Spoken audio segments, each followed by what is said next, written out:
pap ka arete nou komanda paske n'go sil ki drôle. Dread tattoo, piercing, babletin nan sak drôle. Ouais nou toujou lin konen street la gon protokol. Nan mi nou di pap la rekol, tan kou guacamole. Leki la ou pap ka arete nou komanda paske n'go sil ki drôle. Dread tattoo, piercing, babletin nan sak drôle. Ouais nou toujou lin konen street la gon protokol.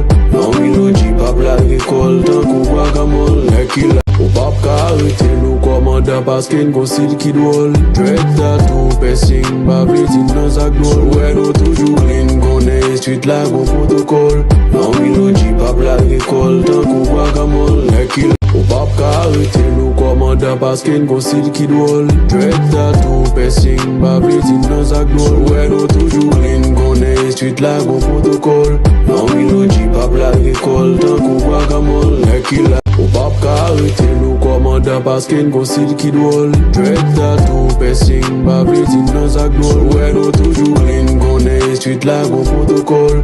Nan mi nou di pap la rekol, tan kou guacamole. Ou pap ka arete nou komanda paske n'go sil ki drôle. Dread tattoo, piercing, babletin nan sak drôle. Ouais nou toujou lin konen street la gon protokol.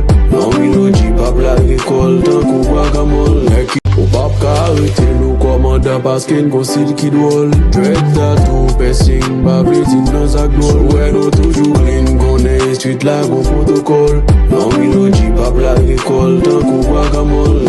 Ou pap ka arete nou komanda paske n'go sil ki drôle. Dread tattoo, piercing, babletin nan sak drôle. Ouais nou toujou lin konen street la gon protokol.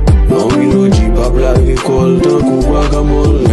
Ou pap ka arete nou komanda paske n'go sil ki drôle. Dread tattoo, piercing, babletin nan sak drôle. Ouais nou toujou lin konen street la gon protokol. Nan mi nou di pap la rekol, tan kou guacamole.